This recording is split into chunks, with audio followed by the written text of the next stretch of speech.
돈 되는 복지뉴스. 안녕하세요. 돈 되는 복지뉴스입니다. 조기노령연금 수급자가 점점 늘어나는 추세입니다.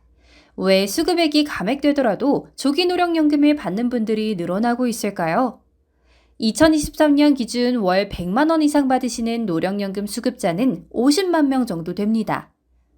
그런데 조기노령연금 수급자 수는 80만 명 정도 됩니다. 조기노령연금은 5년 당겨받을 수 있는데요. 대신 1년에 6%씩 감액되어 5년이면 30% 감액됩니다. 그런데 왜 노령연금 수급액이 깎이더라도 조기노령연금을 받는 분들의 수가 증가하고 있을까요? 국민연금에 가입하면 받을 수 있는 연금은 총 3가지가 있습니다. 바로 노령연금, 장애연금, 유족연금입니다. 이 중에서 노령연금 수급자는 600만 명을 돌파했습니다. 20에서 40만 원 받으시는 분들이 약 200만 명으로 가장 많고 40에서 60만 원은 약 100만 명, 60에서 80만 원은 약 50만 명, 80에서 100만 원은 약 30만 명입니다. 100만 원 이상 받는 분들은 약 51만 명입니다. 이 모든 노령연금 수급액의 평균액은 약 63만 원이고 가장 많이 지급받고 있는 수급자는 한 달에 약 245만 원을 받고 계십니다. 그런데 조기노령연금 수급자가 늘어난 이유는 무엇일까요? 2023년 기준으로 조기노령연금 신청자 비중은 48%로 예전보다 급속도로 증가하고 있는 추세입니다. 첫 번째 이유는 노령연금을 많이 받으면 건강보험료 폭탄을 받을 수 있기 때문입니다. 건강보험은 건강보험료를 납부하지 않아도 건강보험 혜택을 모두 받을 수 있고 피부양자로 등록되어 있는 은퇴한 어르신께서 받을 수 있는 큰 혜택입니다.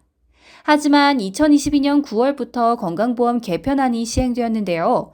이때 소득 기준이 강화되어 소유한 부동산의 과세표준액이 5억 4천만 원 이하면 연간 합산소득 2천만 원까지만 피부양자로 유지되며 과세표준액이 5억 4천만 원이 초과되면 합산소득이 1천만 원만 초과해도 피부양자 자격이 박탈됩니다. 만약 노령연금을 월 90만 원씩 받게 되면 연 1,080만 원을 받게 되므로 만약 소유한 부동산의 과세표준액이 5억 4천만 원이 초과되면 피부양자에서 탈락되게 됩니다. 피부양자에서 탈락되면 지역가입자로 변경되어 건강보험료를 매달 납부해야 합니다.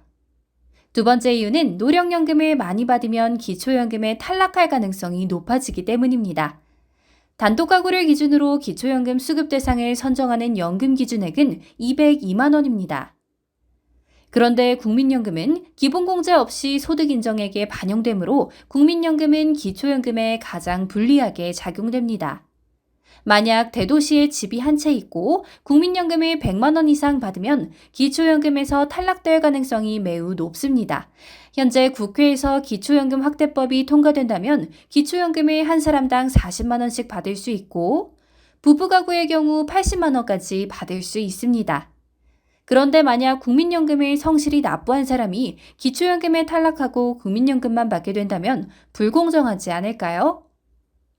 세 번째 이유는 노령연금을 많이 받으면 기초연금이 최대 50%까지 감액될 수 있기 때문입니다. 2023년 현재 국민연금을 48만 4,770원 이상 받으면 16만 1,590원까지 감액될 수 있습니다. 오늘은 조기노령연금 수급이 늘어나는 이유에 대해 알려드렸습니다. 도움이 되셨다면 구독과 좋아요 부탁드립니다. 행복하고 건강한 하루 보내시길 바라겠습니다.